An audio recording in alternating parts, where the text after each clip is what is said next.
At the start of the semester, it's time to think about how much you can save by using NJ Transit's Student Pass.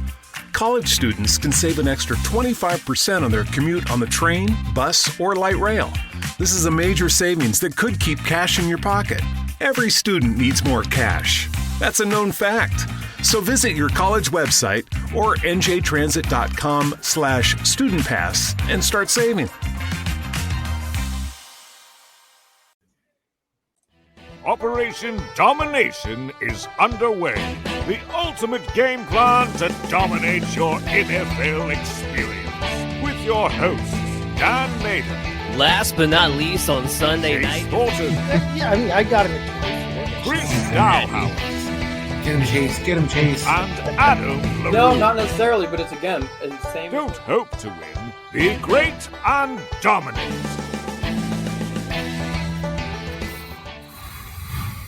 Oh, we're back. We're back. It's the Four Amigos. Of course, I'm your host, Dan Mader, joined here with Chase Thornton, Chris D, and Adam LaRue for Operation Domination to talk a little bit about the rookie tight end class and some rapid-fire NFL talk questions later on in the show today. We're going to have a little bit of fun, guys, because this tight end class, I'm going to pull a Chase here. Not so awesome, not so great. But Brock Bowers is awesome. We'll get into all of that and talk about a few guys that we do think are going to possibly have the potential to make an impact in your Dynasty leagues. By the way, we have a big announcement to make. Two, actually. We have NFL Draft live special from Charlotte, North Carolina, at the Sports Bar down there. Can't wait for that. Everybody but Chase is going to be there. Unfortunately, Chase, for you. But, Adam, Chris D, and myself will be there. Brian Scott's going to be there from the Injured List podcast. It's going to be a great, fantastic time. It's going to go on, start at 7:15 next Thursday. We'll be back for the second and third rounds on Friday. Can't wait for that. We're going to be talking about fantasy football reactions, NFL betting props throughout the night, especially Thursday night throughout the entire first round. Of course, we'll be talking about our picks in general, what we liked for these NFL teams. The second announcement is starting May 1st. It didn't take very long, guys, but we are going to be joining a new network called the Fantasy Football Advice Network. They are the main sponsors of the Expo. Super excited for this opportunity. So May 1st, here's what's going to happen. If you follow us on your favorite podcast app, you won't have to do a thing. You might notice a little bit of a change in the podcast, the branding, stuff like that, but nothing will change there. You don't have to subscribe anywhere else. If you follow us on YouTube or you follow us on social media, you are going to have to make a change there. You're going to have to move over to @FF Advice Network. We're going to be going live from there. From now on, all of our content's going to get pushed through that platform. Much bigger platform. Very excited about that and our new partners over there at Fantasy Football Advice Network. It's going to be an exciting summer. So this episode is going to be the last one as the current version of Operation Domination. So now I got all that out the way. Let's start with Chris. Chris, how you doing today? I'm doing pretty good. I'm trying to get excited about the tight end position. I had my pre-chase talk with myself. Like, this is a great class. This is going to be one of the best classes ever. But I think there's only a couple of guys we're excited to talk about. But I got my Shockey jersey on because I'm excited about tight ends in general. I love the Shockey jersey, by the way. Loved him, the player. That was always super exciting. Adam, how we doing, brother? Doing great. Look, tight ends are kind of to your point. I love the position. It kind of sucks this is a weaker class, but it's a position where draft capital isn't that important. It's a position where athleticism kind of reigns king. So there's still a shot that one of these guys can make their way into a developmental role and be something a couple of years from now. I think outside of Bowers, I'm not really expecting much right away, but there's a shot for these guys still. I can't kill them off quite yet. Well, and tight ends, typically speaking, don't go off right away. I mean, I feel like last year's tight end class kind of ruined us, where Sam Laporta broke the record and Dalton Kincaid had a good stretch once, Dawson Knox went down, and we got excited about some of these guys. And so look, usually speaking, it doesn't happen right away. So keep that in mind when we talk about this from a Dynasty perspective. Chase, how we doing? Yeah, listen, I think the last 2 seasons have actually kind of spoiled us, but last year in particular, like we said, with the draft class being what it was, but then also Trey McBride finally rounded into form. But yeah, we had Mayer, the Packers had Kraft and Musgrave both fill important positions and were fantasy relevant at points during the year. Last 2 years really at this position have kind of artificially inflated, I think, our expectations fantasy wise for the position. So when we run into a subpar class overall, I think that we've been spoiled by the last 2 years, but we'll see if anybody other than Bowers can make an impact this season. Well, speaking of Bowers, let's go ahead and just dive right into it. Obviously, there's no debate amongst us on Brock Bowers, and so we're not going to have a showdown here. We all have him as unanimous number 1. I think the only questions that we must have going into this draft is how high is too high? How high do you think he'll go, Chris? Yeah, I don't think this is too high for Brock Bowers to go as high as possible. If the quarterback's more than likely, one of the receivers such as Marvin Harrison, I think Brock Bowers is one of those discussions as a guy possibly for number 5 with the Chargers. I think he'd be a fantastic fit. I think Brock Bowers is a game changer and a culture changer. I think this is what we're looking at as just guys kind of bunched together as receivers, as always being the guy, the playmakers. We see Travis Kelce be, electric. We saw Mark Andrews carry Lamar Jackson for years there. So when you have a legit good tight end who can dominate the position, get open, and is a willing blocker, you don't find those very often. I think Brock Bowers is a commodity in a sense, and I think if you're going to spend draft capital, you spend draft capital on commodities. Yeah, I couldn't agree more. He's unique, right? Because it's much harder to find a tight end 1 who's on the level of possibly being a Travis Kelce type or a top 3 tight end type than it is to find that elite wide receiver 1, that elite RB 1, that elite quarterback 1. So you're going through these rookie mock drafts. Adam, you're looking at Brock Bowers. Where would you draft him at without knowing yet what team he's going to wind up on in order of, let's say, it's a super flex, or we have the quarterbacks, we have the wide receivers. Where does he fit in that mix, in your opinion? So I do have him a little bit lower. Like, I don't want to be crazy. I have a first round grade on him. Like, as an NFL player, he's in my top 20. Again, nothing too crazy here. But I do have him a little bit lower. For me, I think he figures in definitely below my top 2 quarterbacks, definitely below my top 3 receivers, above all the running backs for sure. I think probably right in between that last receiver and Brian Thomas for me. Okay. You know what? That makes a lot of sense to me. That's probably the lowest I think you should draft him, is right around in that area, because he's such a difference maker there. I can make the argument, especially let's say he does wind up on the Chargers. I don't know if he's going to go to number 5. It's probably not going to happen. Maybe the Chargers trade down. Who knows? But this is where the draft is going to change those things. Because if he does go to the Chargers, he might be the number 1 receiver on that team right away. And then I could actually make the argument, maybe he should go ahead of a Marvin Harrison, a Malik Neighbors. Maybe he should go ahead of maybe whoever winds up being the 3rd quarterback taken in this class, just depending upon your needs. That's just to kind of give you an idea of how crazy high this guy is. Chase, in your mind, what makes Brock Bowers so special? You watch him on tape and you really don't find anything that he does that's subpar. He excels literally in just about every facet of the game. He's so good after the catch, so much fun to watch run, after he catches the ball, but he gets off the ball well, he releases well, he works through traffic really well, he finds the open spot. The thing I like about Bowers, in addition to his physical skills, is that he seems really football smart. Like, he finds the zone well, he works his way open well. He's a hands catcher. He's an adequate blocker. He's not a super lockdown blocker, but that's not what he's going to be asked to do in the NFL. They're not going to attach him to the end of the line of scrimmage and tell him, okay, let's go get a 2,000-yard rusher. That's not the kind of team that's going to draft him, and that's not the kind of player that he's going to be asked to be. So his blocking skills that he does have are going to be just fine in the NFL. But yeah, that high football intelligence and then off the charts athleticism for a tight end in terms of his the fastest 40 time in the class, best speed score in the class. The guy can do it all. Yeah, 100%. All right, so we all love Brock Bowers. He's going to be in the top of your first round rookie mock drafts, no matter where he goes. It's just a matter of where in the NFL draft he's going to go in that first round on Thursday. Can't wait to cover that next week. We usually do this by ECR. According to ECR, Jatavian Sanders would be the number 2 tight end. None of us have him at number 2. We are going to talk about him in a second. I want to throw this to both Adam and Chris, in that order and go with who do you guys have at number 2? Because you have somebody interesting that's not in the top 5 consensus at all. Yeah. So, which order was this? Adam, then Chris. Okay, cool. Yeah. So for both of us, Eric All out of Iowa. We both just really got attached to it being an Iowa tight end, and I think that's really it now. But for me, dude, like I just really fell in love with the film. I think the hands are great. I think he moves laterally better than any other tight end in this class, including Bowers. For me, who obviously in that department, he's up there as well.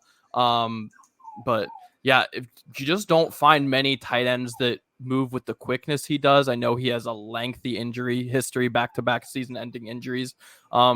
Thankfully, they're unrelated. Thankfully, ACLs are becoming a little bit less of a big deal kind of as of late. But I don't know. I really fell in love with his tape, and in a tight end class that I'm not very enthralled with, I just wanted the guy that I liked the tape quite a lot to be my second guy. Yeah, good. No, Chris, I was going to say, Chris, why do you have him there? I think for me, I haven't talked about the tape. Nobody in these class other Brock Bowers really had any great stats to kind of look at to see what they're going to comp as, what you're going to kind of project them to be. But when all was healthy and out in the field, he's one of the leading tackle breakers, I should say. And he's a guy who can just make yards after catch. He's a willing blocker. Chase talked about Brock Bowers' blocking. I look for guys. Are you a willing blocker? Do you get in the right spots? George Kittle wasn't a great blocker coming out of college, actually. He's one of the best ones there is now. So I think that's one of the things you're looking for is, can a guy move his feet? Can he slide laterally? Can he play the Y as well as being a blocking guy, especially in a lot of the offenses we see out there where they ask tight ends to block. And then the guy who can hit the seams, can settle, knows how to use his body really well. So I look at a guy, is more polished, even though he kind of hasn't, the injury bug as all the different tight ends out there. The one last thing on him, in terms of yards per route run, it's Bowers, it's him, and everyone else is in a different area code. Like it's those guys and pretty much nobody else. Chris got so excited he knocked the microphone out of his ear. That's how excited they are about Eric All. All right, so the ECR tight end 2 is Jatavian Sanders, excuse me. Now, we all have kind of a mix here. We're kind of split between is either tight end 3 or tight end 4 because there's some concerns about him, but we do see the potential here overall.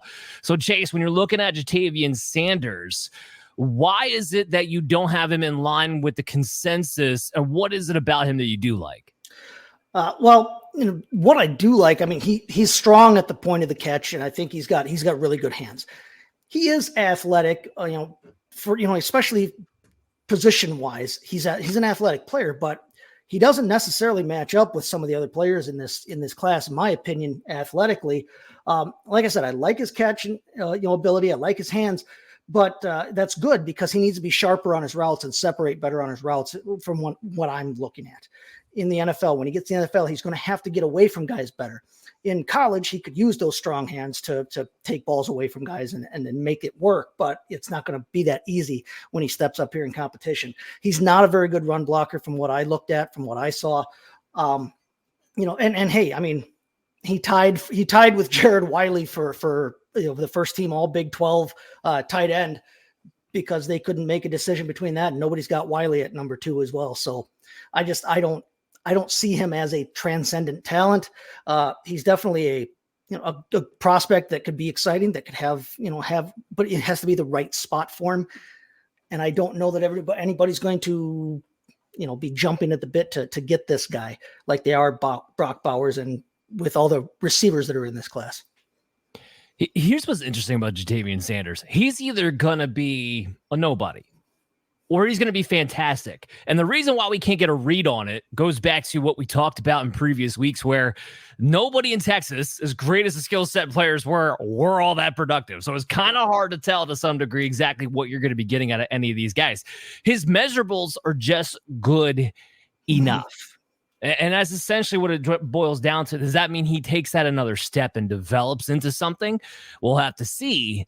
But they're just good enough. 4.69 40, had some good contested catches, was a menace in the red zone. But then again, at the same time, doesn't move his hips very well, doesn't get in and out of his breaks very well, doesn't get separation like you would like to see a playmaking tight end get, and is probably adequate blocker at best. I mean, Chris, you have been number 4. What do you got?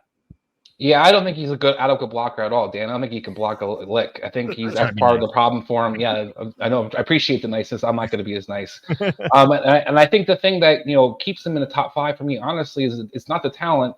It's probably the draft capital, because there's a lot of people talking as number 2 tight end. We talk about ECR, and that's where you might get opportunities at tight end that might get actually used.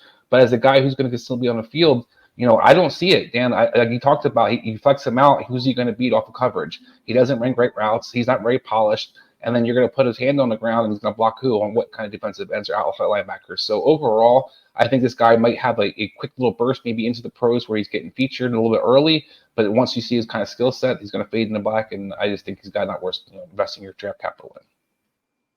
So is Javian Sanders, is this a 3rd or 4th round rookie draft pick, Adam? It's going to be dependent on draft capital for him, I think. But yeah, there's a lot of receivers in this class that I'm going to take above him. We're talking, all the quarterbacks we really talk about, I'm going to take above him.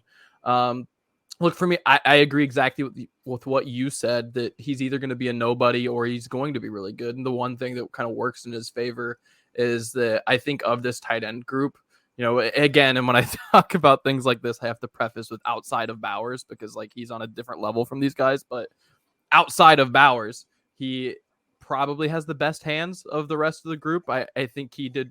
I pretty much routinely caught everything.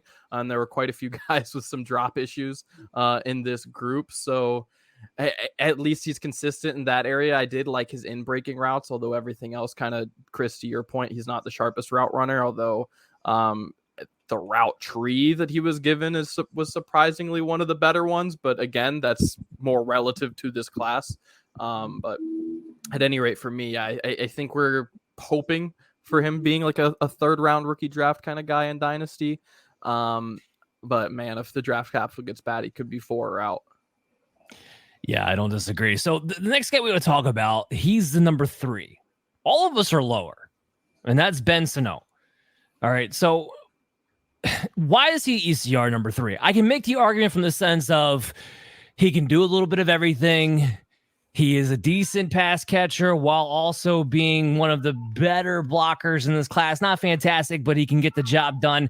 He just reminds me of a poor man Dalton Schultz. And Dalton Schultz maybe went on to have a better career than I was anticipating him to have. But it's just a very not exciting prospect when it Guys, I want Dan. Austin Hooper is what he reminds me of. I think it's a poor man Dalton Schultz. Austin Hooper probably is a poor man in the Dalton Schultz in the NFL. So that's a great comp in that part of it. So and that's why so he can do a little bit of everything. That's why he comes in at number 3. But Chris, go ahead, take it away. What is it about him that you're not as high on? He looks like Austin Hooper to me, and this is where myself and I kind of buck with the NFL scouts here. I buck with the NFL scouts when it comes to quarterback and tight ends above all. A tight end position, to me, I'm looking for certain things. Can you block? He's an okay blocker. He doesn't get very low. He's not really physical. He doesn't drive to the second level very often. Is he willing to get in the way? Yes. So I guess that makes him a quote-unquote blocker.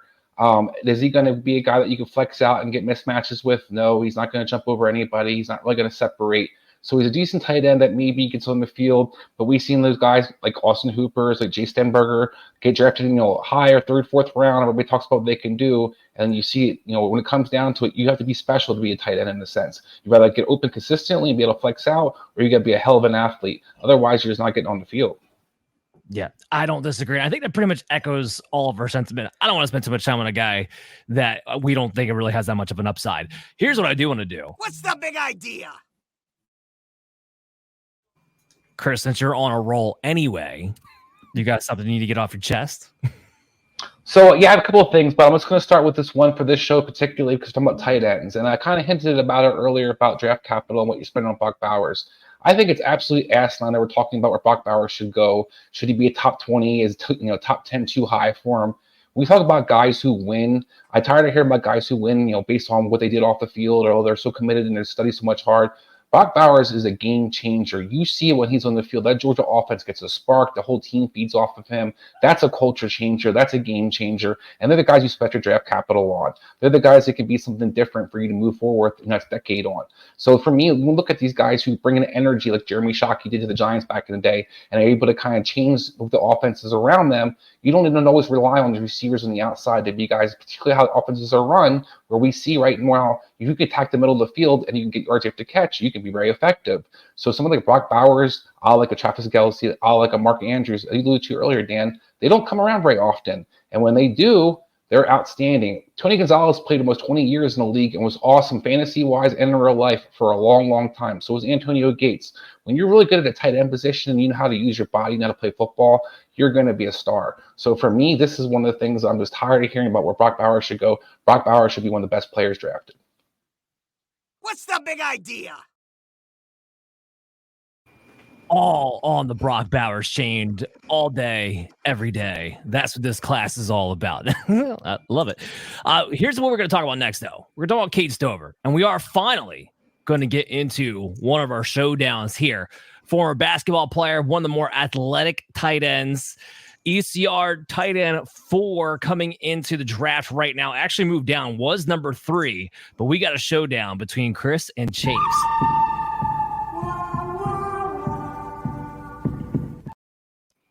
Because it's an incredible gap where Chase has him as tight end 3 and Chris has him as tight end 6. Adam is going to decide who wins this one. So Chase, why don't you make your case as why he's your tight end 3 on your board? Well, I watched the tape of Cade Stover, and he jumps out. He jumps out at me when I watch the film, and that's something when he's on a team with Marvin Harrison and everybody else that Ohio State has rolled out there the last couple of years. He's a hands catcher. I like watching him catch the football. He can catch it behind him, in front of him. Wherever you put it around him, he can catch it. I think he absorbs contact really well after the catch. He's fun to watch after the catch. He always is delivering the blow and falling forward when he's getting tackled. He is the one who is making the tackler pay the price for those yards. He's not maybe the best blocker, but he's, again, willing, and he sells his blocks. He sells his play fakes so well that they're able to get him on these little tiny leak routes. And they threw the ball to him within a couple of yards of the line of scrimmage or on those little outlet passes so often. And yet he comes out of this with a 14 yards per catch, which is only 0.2 lower than what Brock Bowers had here. He turns something into nothing. He turns nothing into something repeatedly. They don't give him the ball downfield. They give it to him short, and he takes it downfield because nobody can stop him. He's got good zone awareness. I think he finds open areas well. He's got good contested catch ability versus man when he doesn't get open. So it's not like it's not like he can only do one thing. You can have him in there regardless of how the defense is going to cover him there.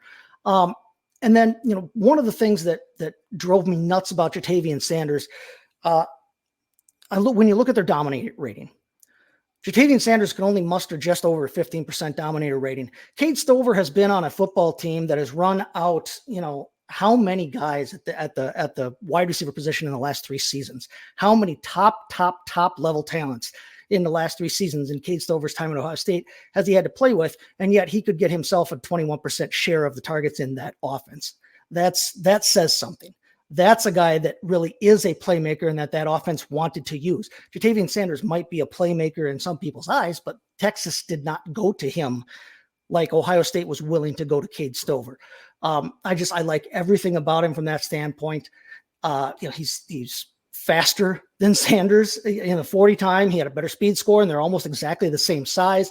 I really think that between the two, Stover is the more desirable prospect in my eyes, and I think that he's going to be able to really flash if he goes to the right spot here in the draft. Okay. And Chris, why do you disagree? Why is Cade Stover so far low in your rankings? Chase, I have to ask you, what games were you watching he jumped out to you? Because I think that's what I'm missing. I didn't see him jump out to me. What I did see was when you're talking about the yards after the catch, which wasn't making guys miss necessarily. It was because there's covered, safeties playing deep because of those awesome receivers that you're talking about. Because he was the outlet valve where there was basically nobody in front of him and no linebackers were dropping deep, and he can kind of just flash out and catch the ball, run up, turn the field. I didn't see a lot of explosiveness when he turned up the field. I didn't see a lot of big plays. The red zone, he's solid at. I do think they featured him and looked for him because he was a guy they wanted to try to utilize. But their quarterback position wasn't, necessarily the greatest this past year, so I can't hold that against him. But I can say overall, I don't see a guy who blocks very well. I see a guy who's 6'4", 247. I know Brock Bowers isn't very big, but you see the athleticism that jumps out to me. I don't see Case Over's athleticism jumping out to me. I think he ran a decent 40. I think he can maybe stretch his zone here or there, but I think he's a guy. And I think that's ultimately where it's going to depend on, how high the draft capital is. I don't hear a whole lot of things him going in the top 3 or 4 rounds. So I see a guy who's going to, I'm trying to think of the Dallas tight end, not Ferguson, the other one that got drafted last year. I see a very similar player. Okay, so Adam, tell me what you think about Cade Stover and which one of these gentlemen wins this debate. I'm definitely in between the two. For me, I'm not like super stoked on him. For me, like when it comes to these undersized guys, like I need you to either be like super quick. I need you to, block above your weight class in a sense, or I need you to have like a much better wingspan than guys bigger than you. And he actually has short arms for his size, which concerns me. I do love, and Chris, I know you just digged on this, but I do love the football background. I love that he, came in D end, switched to linebacker, back to tight end, back to linebacker, and then finally, stuck at tight end. Because you can definitely tell that one, they just were like, all right, this dude's an athlete. Let's figure out where he fits. And tight end is the best spot. This definitely where he was the best at. But I'm probably going to go Chris. I think I'm a little bit lower on him. For me, I think his straight line athleticism is really good. But for someone who is on that smaller end, the hips were tight to me. For me, like when I'm coming on taking a shot on a smaller guy, like that's really important. I need you to be like, all right, my routes are crisp. That's how I'm going to win in the red zone because it's not going to be height. It's not going to be wingspan. Those aren't his game. So for me, if the routes aren't crisp, I need one of those things. All right, so Chris wins? Yes. There we go. So Chris wins that debate. Sorry, Chase. Better luck next time. But that's where we're at Cade Stover. We do have another showdown for you guys. One man named Theo Johnson out of Penn State here. One of the few guys who has the size that you're looking for and tested well at the combine is going to be me and Chris in this debate.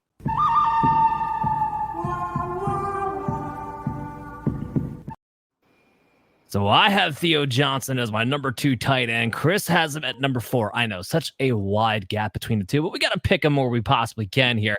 And Chase is going to be the one to tell us who wins this upcoming debate here. I'll go first, Chris. When I'm looking at everybody else, not named Brock Bowers, I am looking for somebody who has something unique about them. And the uniqueness of Theo Johnson is the athleticism, is the size speed combo. Ran the force 5.7 40, which is shocking when he actually has a 6'6", 259 size. One of the very rare things about this tight end class in particular is having that prototype size that Theo Johnson in fact does have. Now, do I wish he was a little bit of a better blocker at his size? Yes, but is he willing? Yes. Does he have the fundamentals in place to get better? I believe he does. And when you add in that athleticism, that means he can be a guy who stretches the field in the vertical seam. He can be a weapon in the red zone. I link him to a guy named Jelani Woods, who would have gotten his shot had he not been injured. That's for you, Adam. So I'm going with the size, the athleticism, speed combo, and that's why Theo Johnson, frankly, is my number 2, looking for that upside. Go ahead. Well, Dan, I can't argue strongly because I like Theo Johnson a lot too, and I like his talent. But what I'm concerned about is the comparison you just made, and I feel like this is a guy you just basically argued why he's going to wind up being a Colt because the Colts is basically find these tight ends who they can just have these freak athletes who just get wasted, not involved in the offense, get to stand around and be guys who are rotating 4 or 5 deep, and then somebody else comes off the practice squad, steals their reps anyway. So that's kind of my first concern for him, is how much draft cap is going to be spent on this tight end who has a lot of athleticism, has a lot of flashes of the things you could like about him, but also a guy who could fall to maybe 5th, 6th round. And in that case, are you going to be the guy who's starting out there if you're not a good blocker? Are you going to get an opportunity to be that flex receiver when you're not necessarily a great route runner, or you're not really going to break guys with your speed or your quickness in the slot? So that's why I love Theo Johnson, and most coaching staffs couldn't use him, but there are a few coaching staffs where I think he'd be an outstanding fit, and I think he could be a really great player. So I could be as high as 2, but I just kind of worry with the draft capital spent on him with other guys and kind of the fit, was Jimmy creative enough to actually use him. Okay, so Chase, give us your take on Theo Johnson and which one of us wins this debate. Well, Theo Johnson, if there is a starting caliber Y inline traditional tight end in this draft, it's probably him, because he does have that size. He does block. He's not Rob Gronkowski level of blocking, but few are. Rob Gronkowski was a unicorn for that reason, partially for that reason. But like you said with him, Dan, 6'6", he's taller than just about anybody in the class in terms of from the tight end position, but he ran at 4.57. His speed score is off the charts for a tight end. He would qualify well as a wide receiver at that size. And like you said, that sets him apart from basically almost the entire rest of this class. And we've been arguing about where these guys might go in the draft, and that it's not a strong class. Position scarcity might push some of them up higher than maybe they would otherwise go if they're teams that are desperate for tight end help or think that that's, one of the things they need. But I think Theo Johnson, one of the things that I do like about him is that I think that he can come in right away and can be I think he can get red zone looks and red zone work, because he can be on the line and in that jumbo package and play at that Y tight end and block for you on the run game in the red zone. But he's also, again, 6'6". Like you brought up Jelani Woods, and I've said it about Jelani Woods' teammate. Mo Alley Cox is like 6'7" as well. They both have. Was that? An Ogletree. Right. Yeah. Like everybody is like 6'7" and basketball build. But I think that he can do it. He's got the size athleticism combo. I like his contested catch ability. I like how he boxes out. He can box out defenders, to bring up the basketball metaphor again. He needs to improve that route running, but because of his instant red zone usability, I have him at number 2 as well, because like I said, he's rare in this class, especially rare for his size and athleticism. And I think he can be used in the red zone. So I'm going to go with Dan on this one. But like you said, Chris, none of us is low on the guy. Chris is too low. That's what that just proved. Chris, to answer your question before, though, the draft capital right now, the average NFL mock, and we don't know what teams are going to do when we actually get the NFL draft, but right now the average NFL mock does have Theo Johnson going in the 3rd round, the NFL draft, a late day 2 pick. If that in fact does happen, does that change your tune? It does. I mean, I think, like I said, I have a lot of things I'm excited about as a player. I just don't see Chase talked about the usage in the red zone right off the bat. Who does that, Chase? Who does it anymore? Who gets involved right off the bat at the tight end position and is brought in just for the red zone situations? If they bring in somebody like Isaiah Likely instead of an actual bigger tight end that they're throwing the ball to, I have a struggle, Dan, ultimately seeing how he kind of translates. Now, one of the fits I would love for him in that round, if he goes 3rd round, would be the Dolphins, because there I can see him getting some easy touchdowns, because that's something he could be prioritized in the red zone for. So I love his talent. I'm just concerned about kind of the usage. And I do think Theo Johnson is a guy that can get better over time. We've seen a lot of athletes like Zach Wiley. Wiley talked about, he's 6'6". He's a pretty good athlete. We watched Zach Kuntz last year, get off the practice squad, and was fantastic when it came to the combine. So it is hard for some of these athletes to get on the field sometimes. It's hard for tight ends in general. It's why usually, and when you go into your Dynasty rookie mock drafts, it's going to be years before you see these things pay off. We talk football? Just football for 30 seconds? We can always talk football. Okay. So this is the part of the show where we're just going to talk a little general football. We've lined you up with the NFL draft talk. We've lined you up with Dynasty talk. Let's have a little bit of fun. And our friend Adam here is going to take this away. Yeah, so I brought some rapid fire questions out that I thought we could have some fun with. Just some general discussion questions, and I wanted to preserve, right? So when we do our rankings, so we can do our showdowns, right? We give each other our rankings. We all see it beforehand, but I wanted to ensure that none of us know what any of us have to say for any of these questions, which I think will be fun. We'll have some good discussions. Should be a good time. So my first one, I don't know who both in the audience and in this group was able to go see any of Mind of the Game. It's the podcast with LeBron James and JJ Redick. It's very similar, if you haven't seen it, to the show on, I believe, on ESPN that Kobe was doing before he passed, where you're breaking down scheme a little bit effectively, but doing it in a casual way and doing it in, I think, a pretty fun way. And to me, in the football space, there are a lot of guys who are really smart when it comes to scheme and do podcasts and do some of these other things. But it oftentimes, and this isn't to throw shade at any of those people, but it oftentimes does come across really dry. And I think there's a lot of importance in finding that balance. And just like when you're, an all-time great player or coach or what have you, it gets you quite a bit of authority to say the things you're saying. So with having that all said, I have tasked each of you with coming up with a dream lineup for a show similar in that vein. Let's just go, left to right, top to bottom. So Dan, let's start with you. All right, so I was trying to think. There's a lot of really smart coaches out there, a lot of really smart players out there, but you need somebody who's semi-entertaining, but also clear in how they approach media, right? So for my player, immediately thought of Steve Young. This guy who's been in the media for forever. We already know he can break things down really crystal clear, makes it easy to understand. So I think he would be that guy. I want to pair him up with Rex Ryan. Go with an offense and defensive mind, with a head coach who's nothing but a character in the media, character on the sideline, and kind of have that oddball pairing. That's why I think I want that to break that down, because they break it down from both sides of the football. You get some really in-depth understanding. Both go back generations into the game, and you get a little bit of a dynamic there. So I want with Rex Ryan and Steve Young. I like it. I think that would be a fun one, definitely, especially considering they both have that media experience already, which is kind of, I think, to Mind the Game, what JJ Redick brings in. Then obviously LeBron is just like has the authority. Chase, what do you have?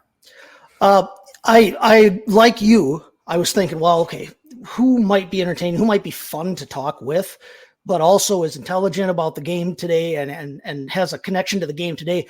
We've always heard this question posted: if you could talk to any historical figure, living or dead, Abraham Lincoln and Gandhi and Caesar, great. I don't necessarily want to talk to a football coach from the 30s if we're going to be breaking down scheme, because the schemes that are going on today, they'd have no clue about.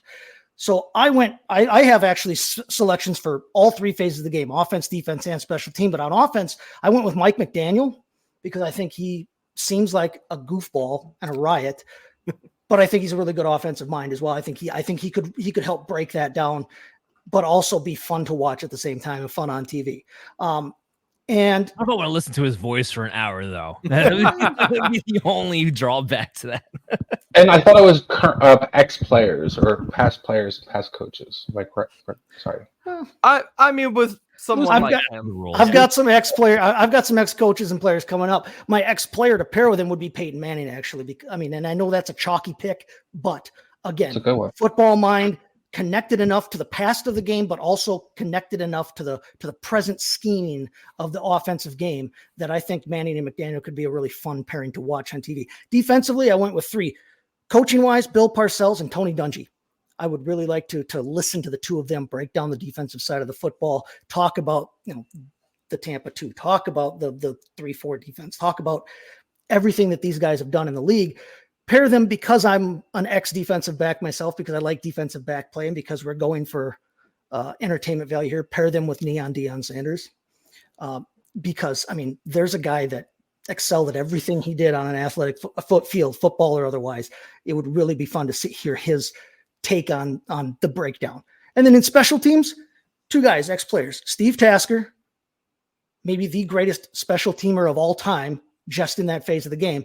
And Adam Vinatieri, for a guy who always was faced with clutch kicks and more often than not came through more often than just about anybody else who's played the game. Plus, again, I like both of those guys from an attitude standpoint. So there's my dream. No Pat McAfee as a kicker. Chase isn't putting together a podcast. He's putting together a Monday Night Countdown crew. Right. There we go. I like it. Chris, what do we got? So I'll mix it up a little bit. I definitely agree with Steve Young. Steve Young, I think, was one of the players I definitely had on mine. I love Steve Young. I listen to Steve Young talk all day, every day. I think the way that he could break down the game, but also is able to see the artistic nature of it and make it humanize it in a lot of ways for people. I think it's something that people love.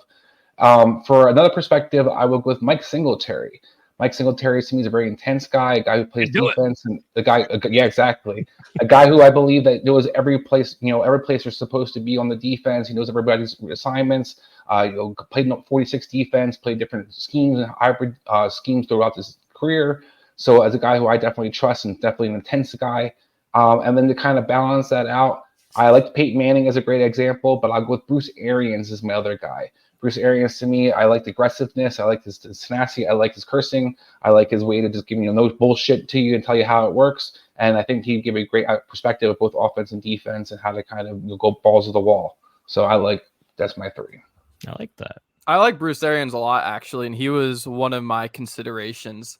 Ultimately, I feel like there's been enough retirement rumors that I decided to, and this is why I kind of gave Chase a pass there, because I also had an active guy. But there have been Sean McVay retirement rumors for a couple years, especially for him going into media. And I thought getting his head coach perspective in a group that otherwise consists of Ed Reed, who I thought when he was on that NFL like top 100 all time or whatever at the 2010s was awesome. Yep. I think he would be like a perfect mix of that, like can get really into depth on the scheme stuff, but can be a little casual as well. Nothing too crazy, but then my last one, Peyton Manning was kind of up there, obviously the Colts homer, but another guy who does a good balance for those things. But I felt like I was missing in the interior. I felt like my passing concepts were going to be really good. Like we could talk about that all day, like, route trees and kind of how they can feed off of each other and coverages and how to beat certain coverages and things like that. But I want a center. And speaking of guys with retirement rumors, Kelsey did just open up. So I liked the trio of Sean McVay, Ed Reed, and Jason Kelsey. Hey, Jason, quit your day job at New Heights. So you come on over. Well, you know what? I think he's got some Wednesday time opened up during the season when Travis gets a little busy. I think we can probably find something for him to do.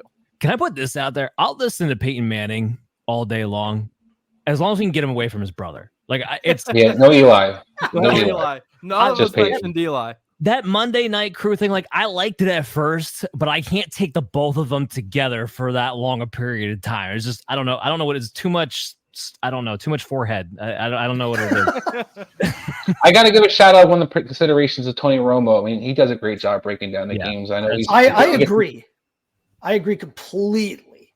He gets a bit of a bad rap. Like the shine kind of wore off his novelty act when he first came in with a lot of people, but I happen to find him entertaining. And I like being able to watch a game and him call out the play that's going to happen. 15 seconds left in the play clock. He knows exactly what's going to happen. You can tell why the guy was a professional quarterback for so long. He obviously understands just about everything you can understand about the game, and I find him fun to listen to. Or 15 seconds after the Super Bowl is over. Either way. Right. Well, yeah. Well, people really get on him for loving Patrick Mahomes so much, but man, if you're like that into football, there's a lot of good reasons to be that into Patrick Mahomes. This guy's the best in the world at what I used to do. Why, how could you? Yeah. Why? Duh. He gets excited. Yeah, I think it's people get really harp on that, but it's hard not to be excited about what Patrick Mahomes does. So I don't know. All right, guys. Who, if you had to listen to any of these main lineups, what anyone sway you outside of the one that you picked? Sway me? No. I mean, there's a lot of good suggestions out there. I don't know if there was one that swayed me or anything. I will say I do think I would take that Bruce Arian ones over Sean McVay. Yeah, I like until Arians as well. Sean's ready to hang it up. And if we're picking people who are still current, I love Deion Sanders. I think Deion can talk to you about everything. Talk about guy knows all three phases: offense, defense, and special teams. He can break it down and keep you entertained, and won't give you bullshit. I like it. Yeah, so we're gonna move on. We're gonna get kind of back into draft talk. That was a fun one. Got to bring up some older players. So now we're kind of talking kind of the guys on the come up again. This was just simply, who is the player who has jumped up your draft board the most from the beginning of the draft process? So like end of season, but we're talking, pre-combine, pre-senior bowl, pre-shrine, pre all of these other things. To now, who's jumped up the most? We'll go with the same order from last time. It's an easy Okay. one. I wasn't sure who you wanted to talk first. It was hard for me. I really had two guys. I don't want to step on anybody's toes, so I'm not going to give both guys here.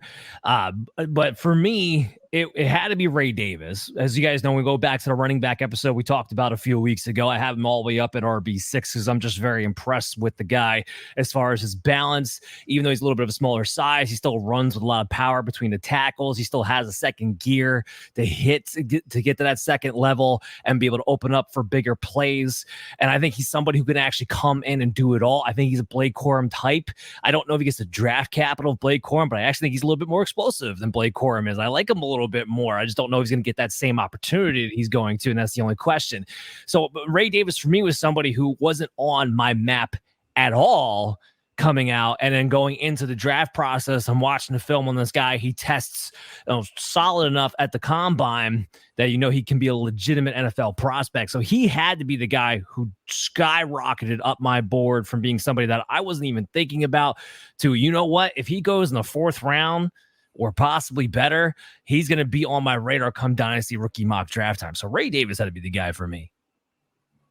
Chase, what do you got? I love Ray Davis, and Chase, kind of to your point on that draft show, his story is awesome. Yeah.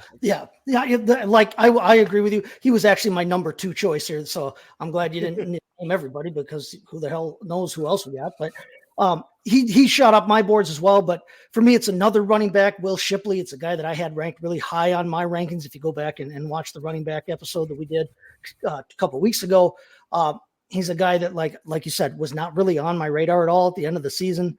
But the more I watched film of him, the more I read about him, the more I looked at him and looked into his skill set, the more I liked the way it could play in the NFL. Again, similar to Davis, some of it will come down to where he's drafted, how highly he's drafted, how highly the team that drafts him thinks of him.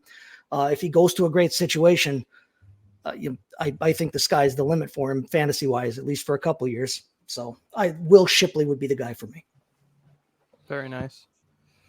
Yeah, for me, it's going to be Labaconki. I was a guy that I was definitely wanted to be hard on, a guy that I wanted to be really against, and I wouldn't, thought he was just, here we go again. They're going to all this hype, the receiver coming out that everybody's just going to try to shove down my throat. And then I watched tape, and then I watched the combine, and I went back and watched tape again, and I'm like, oh Jesus, this dude's going to be a baller in the pros. He's going to come in. He's going to get open right off the bat. He's going to be a quarterback's best friend. He's going to be a coach's best friend, because they're going to love what he does, everything he's supposed to do. And then I just look at him as a guy who just skyrocketed as a receiver I didn't have necessarily as a top 10, top 15. Now I'm like, he's my number 2, number 3 on my board. Yeah, I mean, I'll say it. I'm definitely in the same boat with him. He wasn't my guy, but just to say, I think we all get caught up in he's this little white small slot receiver and that narrative, and people comping him to Edelman. It's like, oh my God, this again, every year. So I definitely fell for that, watched his tape, and was like, no, you guys are insane for even making that comparison. He's not that at all. But after hearing the narrative around him, I wanted to hate, and no, he was awesome to watch. So that's a good one. In a similar vein, when people were starting to talk about Ricky Pearsall, I was like, really? He had 33 receptions. When last year we were talking about how Richardson had no weapons. He had 33 receptions as a senior, transferred out of that Arizona State trade wreck with Jaden Daniels.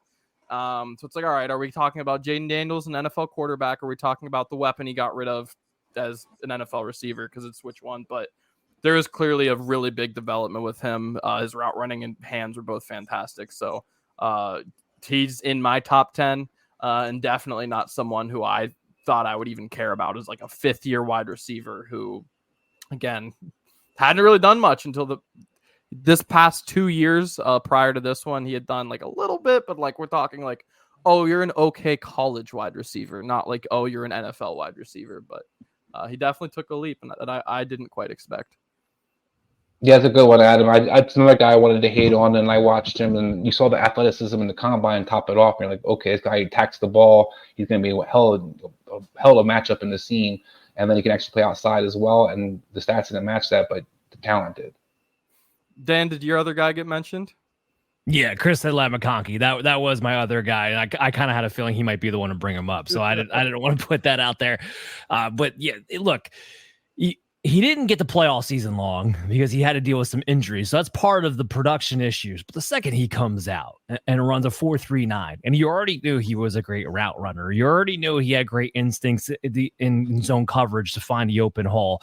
It just compounded the fact that, okay, you're an athlete on top of being a smart football player, on top of being a wide receiver with great hands, and you just can't ignore it. That's why this is somebody who catapulted from a loaded wide receiver class at that, for my wide receiver 11 all the way up to my wide receiver 4. Like I have him the first guy outside the big 3 that we talk about every single week. So yeah, Ladd McConkey was the other guy who just skyrocketed across the board. And I have no doubt that he's going to be an excellent wide receiver wherever he goes. And what's tantalizing about him from a fantasy standpoint is that it might be later in the first round, which means it might be on a good team. Good quarterback with a good offense. Yeah. So all of a sudden now we're talking, there's guys getting comp, like Malik Neighbors getting comp to the Giants. We've seen Roma Dunze go to the Bears.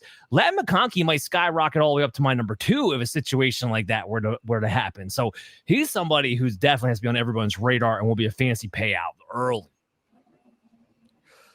Real quick, Chris, I want to jump to you and Dan and maybe Chase if this fits the bill for you. It certainly doesn't for me too much yet.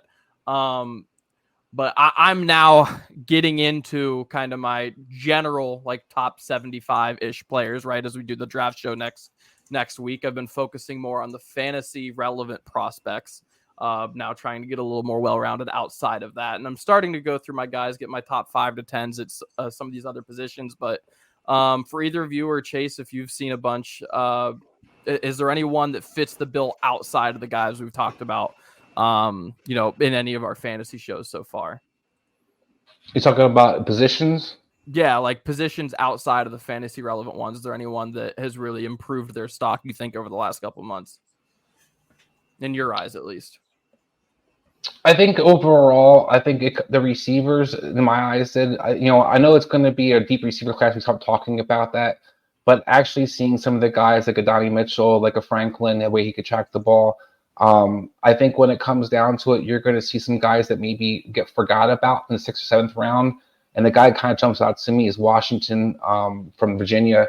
I think Washington's about 5'8", about $190 though. He's a little bowling ball out there, and everybody wants comp, next Deebo Samuel. I'm not looking for next Deebo Samuel per the build right there, but I'm looking for a guy who could do a little bit of everything like Reed did for the Green Bay Packers last year, but a guy who can actually run routes. He's a little older, so that's probably why I'm a little skeptical, and maybe he's just a little older than everybody else. But this guy went out and 12 touchdowns last year, over 1,000 yards, and Virginia's offense was ass. So, I look at a guy who's just, really jumped out to me that I think he can sneak on a team similar to the Pop Douglas did last year, and maybe be somebody you kind of look for moving forward. Well, Adam, to kind of get into your question a little bit, because you're asking outside the skill positions of fantasy, I think what we're going to see in the NFL draft in the first round, somebody that we were not expecting to go in the top 15. And I think that might be Quinyon Mitchell, cornerback out of Toledo. Wasn't necessarily on the radar with most people coming into the draft process, probably had him as a 2nd round at most. And I'm going to throw in one more guy at the same position there too. But this comes out, runs the blazing 40. It's a weak cornerback class. We know so many teams need corner. This is a guy who might just get boosted up. And I wouldn't be shocked if we wind up seeing him fall up in the top 15. So that had to be one of the biggest riser of significance that we're probably going to talk about on Thursday. Somebody who I think we're going to talk about on Friday, same exact position, Max Melton out of Rutgers. Now, as one of the few Rucker people out there, I have actually watched quite a bit of Max Melton, and this guy is very good. Reminds me so much of Devin McCourty coming out. And I think he will be able to transition from that cornerback to safety position later on in his career. But he was somebody to be talked about in the 7th round. Now, a lot of people think he might be going in that 2nd, 3rd round turn on Friday in day 2 because of what he was able to prove in the combine, already being a physical corner who could tackle, playing with Shiano. So he's playing in a defensive system, cover 2, cover 3 system already. So he fits a lot of the schemes out there. So those are guys that I'm looking at that I think we're going to see them go way higher than what we were talking about in the pre-draft process. Yeah, I like that. Mitchell's one that I definitely know about. I've heard both, but Mitchell I know also between combine and, as you said, and then the Senior Bowl kind of disproved a lot of anyone being like, oh, he's from a small school, he can't hang with these guys. Like, had a really good Senior Bowl and kind of took that conversation, out of the air. But Max Melton, I've heard the name, and I'll definitely need to make sure I'm checking him out for our conversations Thursday and Friday. So good looks. There we go. I have one more, kind of similar vein, but what's your favorite player comp you've heard so far this offseason? Let's start with you, Chase, since we haven't heard from you there in a little bit. My favorite player comp is the one I'm going to talk about here is the first one that I saw this draft cycle where immediately I was like, yeah, it made you light up like, yeah, I see it. To me, it's Spencer Rattler being comped to Baker Mayfield in terms of their play, their attitude when they're out there on the field. They're never giving up and scrambling around, kind of backyard football looking guys. Both guys who aren't necessarily supremely physically talented, but have worked and have gotten the job done where they've been, and seem like I don't want to say rah-rah guys in a pejorative sense. I want to say that, but they seem like guys that really will pick up the guys around them, seem like they're going to try and lead.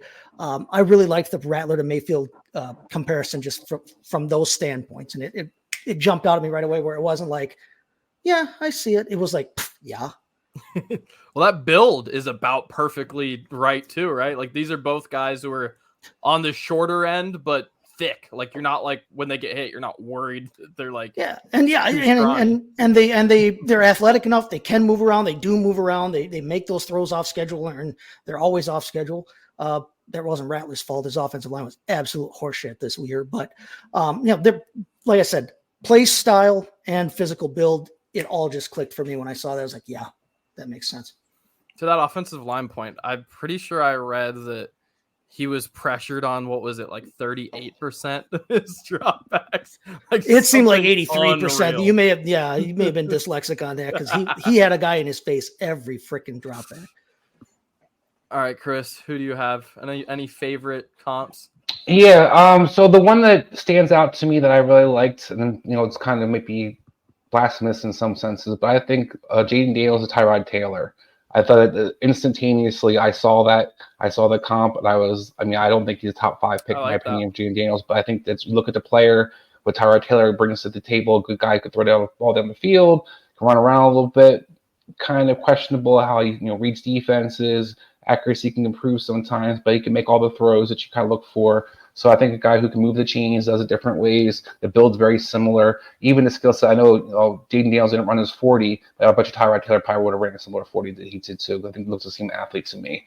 And then the one that jumps out to me that's kind of like, I think I'm going to be right and everybody else is going to get it yet, is Lance Zierlein compares Chop Robinson to Micah Parsons. I think people are sleeping on Chop Robinson. And I think that's one of the comps I love to see because I was tired of people just being like, oh, Chop Robinson, he doesn't really do anything in stats. He's going to be a monster. Micah Parsons was a monster. People forgot about him coming out of Penn State. So I think it's something similar to Captain Chop. I love that, by the way, Chris.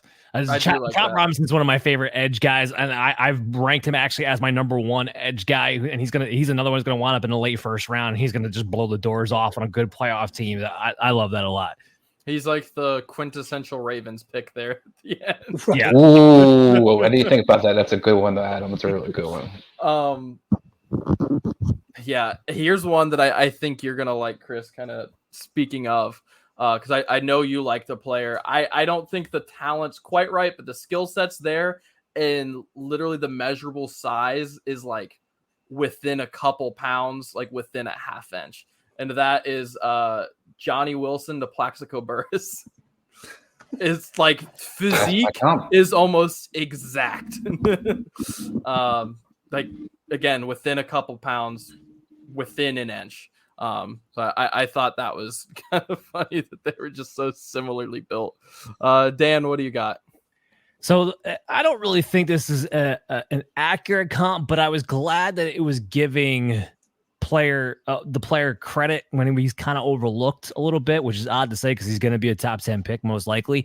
But Rome Odunze getting comped to Justin Jefferson because his body size is 40 is exactly the same. And because we spent so much time talking Marvin Harrison, talking Malik Neighbors, I'm happy to see the guy who is a bona fide wide receiver one, does belong in the top 10 in the NFL draft, getting comped to, we can make an argument, is the number one receiver right now, talent-wise, in the NFL, and Justin Jefferson. And also wanted to lay out the idea that this is not just a perimeter wide receiver. Rome Odunze is a good enough route runner that you can move him all around the formation like Jefferson gets moved around the formation. So getting that comp for him, I felt good for that player for that reason. I think they're a little bit different style in the sense I think Rome Odunze is going to be a little bit more perimeter based, is going to be a little bit more over the top, depending upon where he goes, especially if he wanted to be in Chicago. But I love that comp for him because it does show he has that full range of talent going into this NFL draft class. And hopefully teams also took note of a comparison like that because it does line up perfectly with his athleticism and his speed time. I thought it was nice to see a wide receiver not from LSU finally get comped to one of the LSU wide receivers instead of just bringing up the litany of people that have ever played for LSU and be like, yeah, he reminds me of those guys. Why? Because they wore the same freaking jersey in college? Nope, that's a good point as well. Amen, Chase. And to that point, I really appreciated last week, then, when you compared him to Garrett Wilson. I really do. I think their developmental path is probably what you're projecting that happened there. As far as where they're lining up and kind of how that moves throughout the first 2 years of their career, where now we do see Garrett Wilson as that prototypical one, but it took him a second, and that's okay.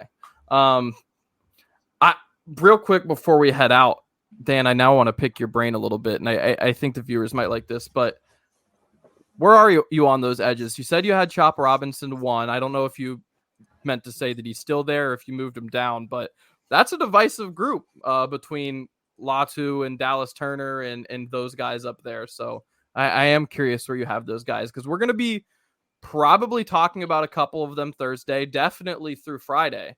In the order, I've seen every variation.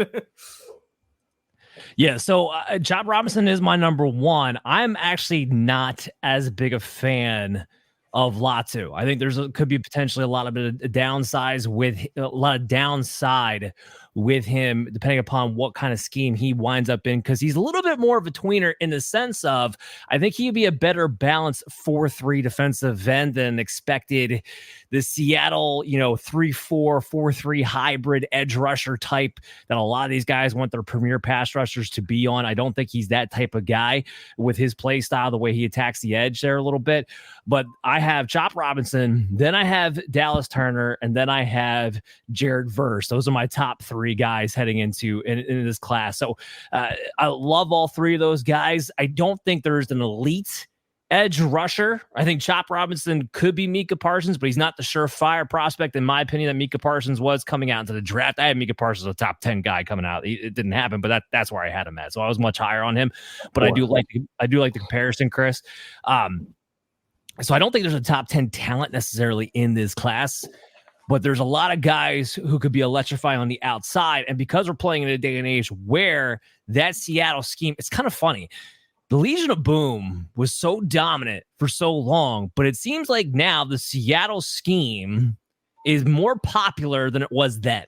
It's very, very odd, but that seems to be where it's kind of going. So basically, you need that tweener edge rusher. He's going to put his hand in the dirt, but he needs to be electrifying coming off the edge.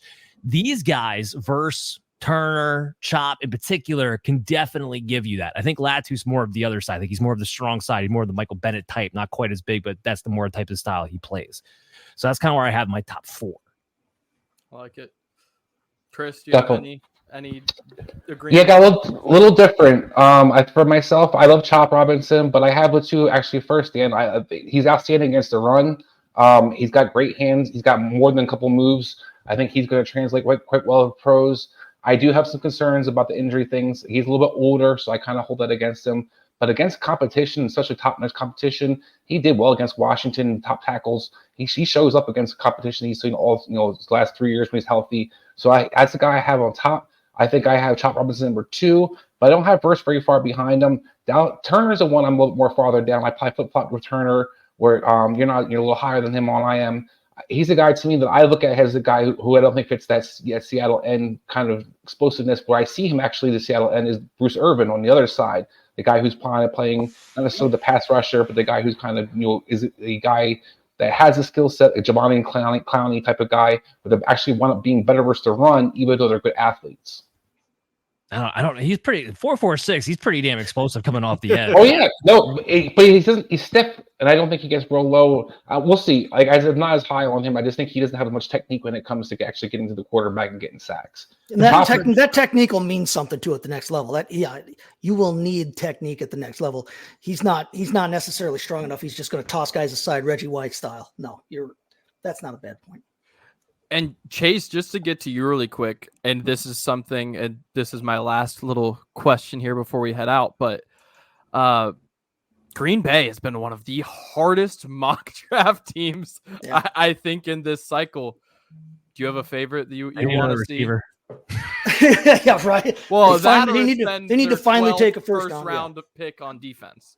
Yeah, no, they have been hard to mock, and it's because, it's an interesting draft overall, like, separate from the Green Bay thing. I think it's a really interesting draft because it's so top heavy with quarterbacks and receivers. And there isn't that elite pass rusher that we're talking about with a possibility to go 1 or 2 overall. There isn't that elite offensive tackle that we're talking about going 1 or 2 overall. There's top 10 guys, but are they top 10 because they're top 10 guys, or are they top 10 because those positions are top 10? Yeah.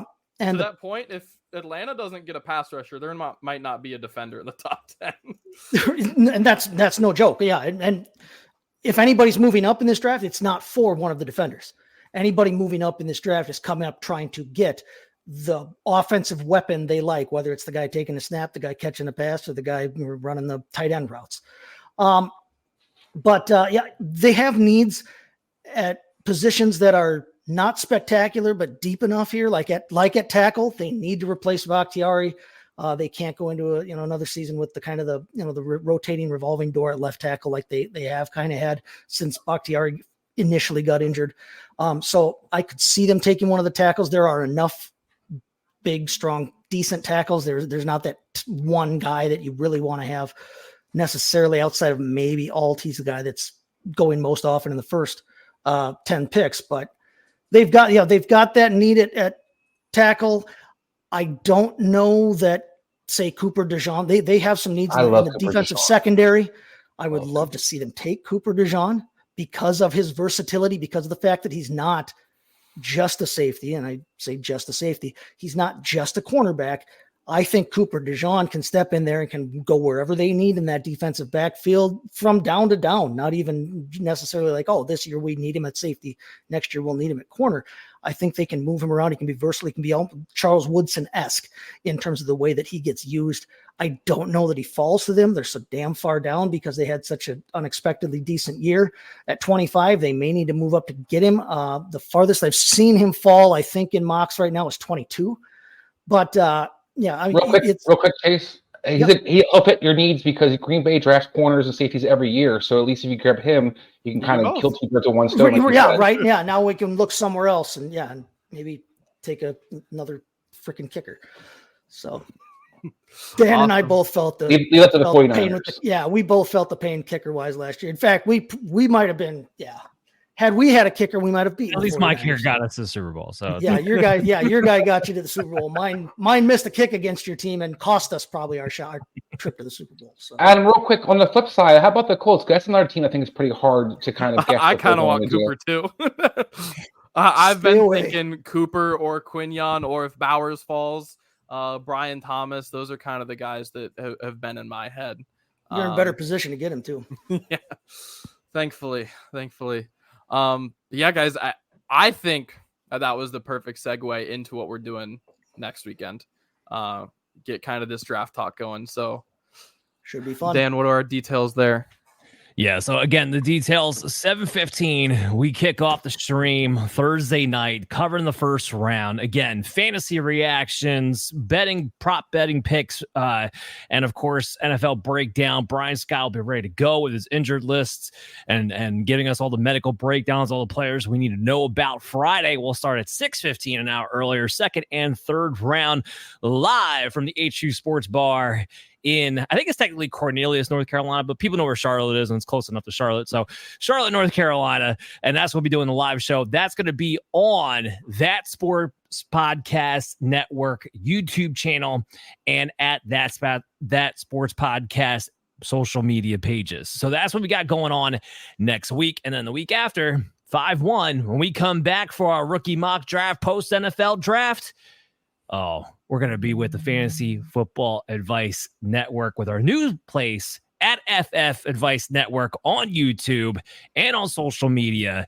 Don't worry. You follow us on your favorite podcast app. You don't have to do a thing. We'll be downloading episodes right there. So that's all we got going on. Make sure you follow me at Dan Mater FF, Chase at STT, Chase FFB, Adam LaRue. Of course, it's LaRue. And then Adam and Chris, you can follow him along on our social media pages. So everybody, stay tuned next week. That Sports Podcast Network. Check us out live, and we'll see you again real soon.